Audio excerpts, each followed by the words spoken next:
जुड़ने जा रहे हैं सिलीगुड़ी मर्चेंट एसोसिएशन के प्रेसिडेंट संजय जी सिन्हल। उनसे हम बात करते हैं और जानने की ज़रूर कोशिश करेंगे कि आने वाले बजट में क्या कुछ होना जो बिज़नेस ओनर्स है उनके लिए आवश्यक है और क्या पिछले बार हुआ था, अपेक्षाएं क्या क्या है इस बार के बजट से। तो सबसे पहले तो स्वागत है आपका DG7 में। धन्यवाद मैडम।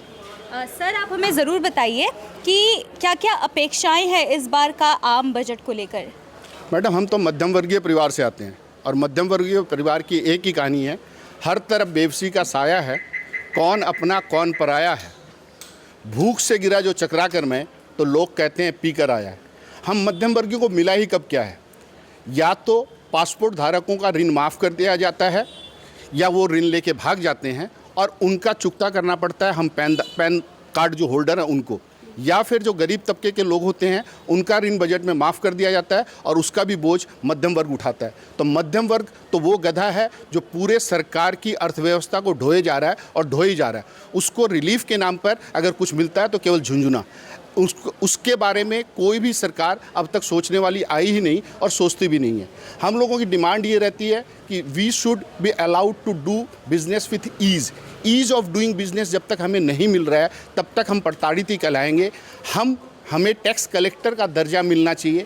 हम सरकार के बिहाफ में टैक्स कलेक्शन करके सरकार को जमा देते हैं, उसका सारा लेखा जोखा रखते हैं, लेकिन मध्यम वर्गीय बिजनेसमैन को कभी भी ये टैक्स कलेक्टर का दर्जा नहीं मिला। हम बुरी तरह से प्रताड़ित हैं। हम उस अल्पसंख्यक की श्रेणी में आते हैं जिनको करदाता बोला जाता है। हर अल्पसंख्यक को अलग से बेनिफिट दिया जाता है, लेकिन करदाता जो अल्पसंख्यक है उस करदाता को कोई बेनिफिट नहीं दिया जाता। बेनिफिट ये मिलना चाहिए कि जो जितना टैक्स देता है उसको हेल्थ इंश्योरेंस की स्कीम मिले, उसको टर्म इंश्योरेंस का कोई प्लान मिले। अगर एक व्यापारी 80 साल की उम्र में भी कमा रहा है तो उसको भी टैक्स देना पड़ता है, लेकिन उसको इंश्योरेंस का बेनिफिट उस उम्र में नहीं मिलता। जब वो टैक्स दे सकता है तो उसको बेनिफिट से क्यों डिप्राइव किया जाता है? बेनिफिट्स को उसी हिसाब से उसको मिलते रहने चाहिए। आप टैक्स कलेक्शन करते समय तो उम्र का तगादा नहीं देखते, लेकिन जब बेनिफिट देने की बारी आती है तब आप उसको बेनिफिट्स नहीं देते हो। एक कैंसर धारक पेशेंट अगर कैंसर उसका छूट जाता है तो उसको उसके बाद जाके जो रेल में कंसेशन मिलता है वो कंसेशन उसका बंद कर दिया जाता है, लेकिन जब वो हेल्थ इंश्योरेंस लेने जाता है तो उसको कभी भी हेल्थ इंश्योरेंस नहीं मिलती। संविधान में बहुत सारी खामियां हैं, उन खामियों को दूर किया जाना चाहिए। सारे नियम बनाने वाले जो हैं उन पे कोई भी नियम लागू नहीं होता। मैंने इससे पहले भी मेरे बयान में कहा हुआ है कि एक नेता 2 जगह से चुनाव लड़ सकता है, लेकिन एक वोटर केवल एक ही जगह से वोट दे सकता है। एक कैदी को वोट देने का अधिकार नहीं है, लेकिन एक कैदी उम्मीदवार के रूप में चुनाव लड़ सकता है।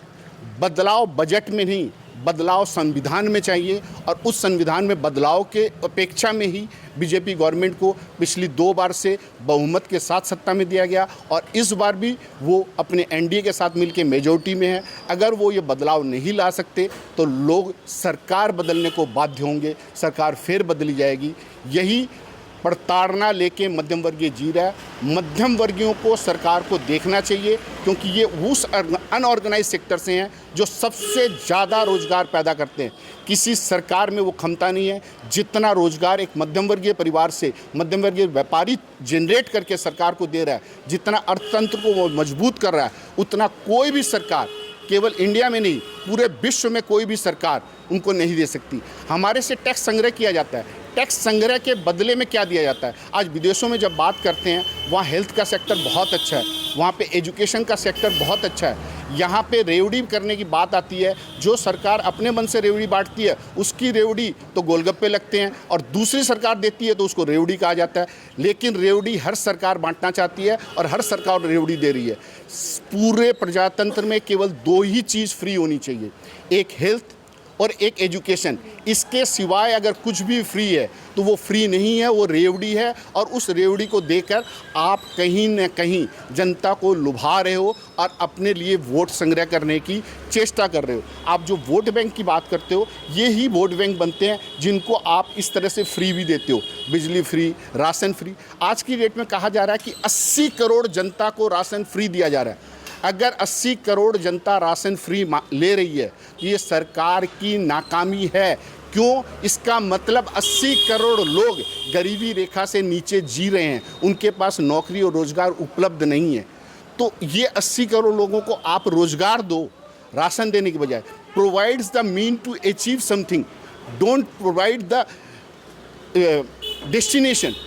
आप एक रास्ता बनाओ, लोगों को चल के वहाँ तक जाने दो।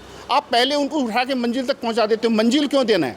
किसी को अगर देना है तो आप उसको वो राह दो, जिस राह पे चल के वो मेहनत करके वो मंजिल को अचीव करे। जब वो मेहनत करेगा तो उसको भी पता चलेगा कि हाँ, मेरे मेहनत की वजह से मुझको ये मंजिल मिली है। वो उस पर गर्व भी बोध करेगा और उसके बारे में जानेगा कि इस तक पहुँचने में कितने जोखिम होते हैं।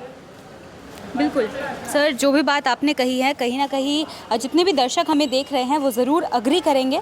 लेकिन एक और सवाल मैं पूछना चाहूँगी एज अ बिज़नेस ओनर, क्योंकि जब भी बजट आता है आपको अपना एक फ्लो चार्ट रेडी करना पड़ता है फॉर योर बिजनेस ऑल्सो, क्योंकि उसे बजट को ध्यान में रखते हुए जो है वो आपको देखना पड़ता है। तो आप हमें ज़रूर बताइए कि लास्ट ईयर जब बजट पेश हुआ था, क्या क्या अपेक्षाएं थी लेकिन वो फुलफ़िल नहीं हो पाई, और इस बार क्या क्या अपेक्षा आप देखते हैं कि इन बजट जो आम लोगों को ध्यान में रखते हुए पास की जाएगी?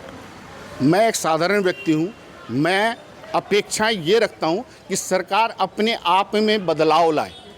जो सरकारी तंत्र से पैसे लेता है वो अपना इलाज सरकारी हॉस्पिटल में करवाए। जो सरकारी तंत्र से पैसा लेता है उसके बच्चे सरकारी स्कूल में पढ़ें।